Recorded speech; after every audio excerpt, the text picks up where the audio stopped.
I'm sorry. What are your thoughts about the Afghanistan conference in Geneva, where tens of countries pledge aid for Afghanistan? How they can ensure the peace process is moving forward and there's a ceasefire?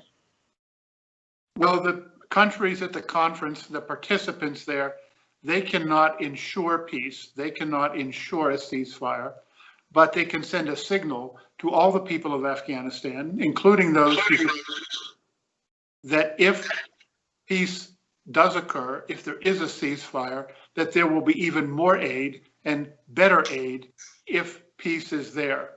But in terms of making sure that peace happens, that is really in the hands of the Taliban. There have been many conferences over the last 20 years on Afghanistan, many pledges of aid, much aid has been delivered, but so far there's not peace. So it is clear that aid in itself cannot bring about peace. There needs to be a political resolution, and maybe through the talks that have started, maybe that political resolution can come about. But I do think it's a positive sign that so many countries pledged aid to Afghanistan even after 20 years of conflict. Many of these countries on the first day of conference all called on ensuring that achievements like women's rights, human rights, safe education institutions are safe, and also press freedom is all saved with the context of these talks. Do you think these things are negotiable with the Taliban?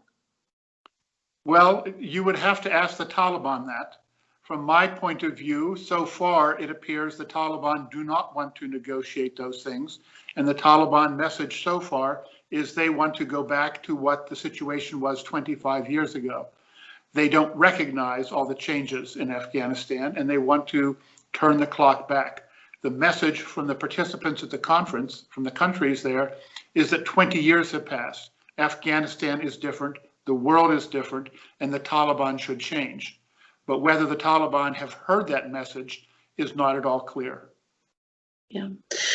Trump's decision on troops reduction is also widely criticized for about Afghanistan. What's your thoughts about it? What do you think? What will happen? Well, I think it's a very unfortunate decision. It was made in a hasty and unplanned way, and it was designed, it was thought about, I think, very carelessly. It's a very careless move, and I don't think it will help peace at all. It will make peace less likely, and it increases the danger to both American troops in Afghanistan and to Americans around the world. So I think it's a very unfortunate decision, poorly thought out and poorly carried out. But on January 20th, the United States will have a new president, and that new president will have an opportunity to make his own decisions about what will happen in Afghanistan. So we will see what January 20th brings. Thank you, sir. Before I answer my next question, what is your thoughts about incoming administration with Biden? How would it be changing the policy?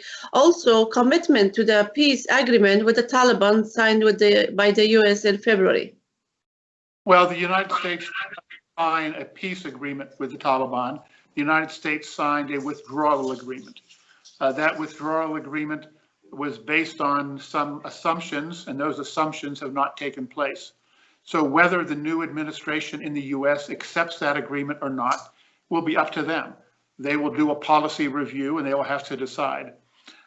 In terms of the way the new Biden administration makes decisions, I think they will be more careful than the Trump administration. It won't just be one person in the White House. It will be an entire national security team that will give advice to the president, and he will listen to their advice. But in the United States, many people are tired of the war in Afghanistan. In the Democratic Party, there are many people who want to withdraw troops, just as President Trump did. So it's going to be a set of difficult decisions, but I think the decisions will be made in a much clearer and much more rational way than they have been made in this administration. With the recent violence by the Taliban targeting civilians, targeting Kabul University students, and killing of the journalists, how do you assess Taliban's commitment to peace and with the troops reduction, if it happens, according to the peace agreement with the US? Again, the US and the Taliban did not sign a peace agreement. They signed a withdrawal agreement. That agreement did not have anything in it that promised peace. So please don't call it a peace agreement. Call it a withdrawal agreement. That's number one. Number two, the Taliban have not yet shown any commitment to peace. The Taliban have shown that they can stop fighting.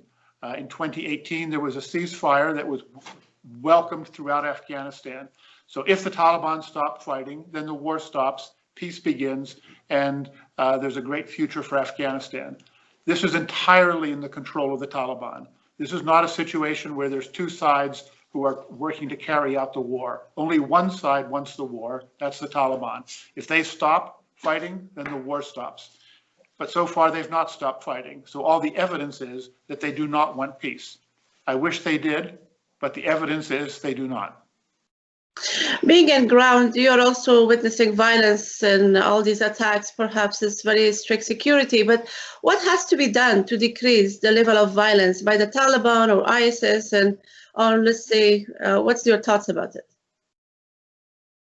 Well, unfortunately, after the US signed its withdrawal agreement, violence went up. So I think there's clearly a problem with that agreement. That agreement made life more dangerous for Afghan civilians. So I think that agreement needs to be reviewed, and the United States needs to come up with a way to play a positive role in reducing violence. At the same time, the Afghan government has a responsibility to do all it can to defend its own citizens. And finally, we must mention Pakistan, because that is where the Taliban get their fighters, where they get their money, where they get their weapons. So Pakistan has a role to play. Pakistan continues to say that it wants peace, but I've not seen any action by Pakistan to bring about peace. But recently, Prime Minister Imran Khan's visit to Afghanistan was highly widely praised, that Pakistan is supporting the peace process in Afghanistan. So still, do you think these extremism and also violence continues, let's say, linking with Pakistan? I heard a lot of words from Imran Khan, just as we have heard words from Pakistani leaders for many, many, many years. But what we have not seen is any effort by the Pakistani government to arrest Taliban members, to stop Taliban training, to stop Taliban financing, and to stop Taliban weapons. So until I see actions by the Pakistani government, I will not be impressed. I am not impressed by words, only by deeds.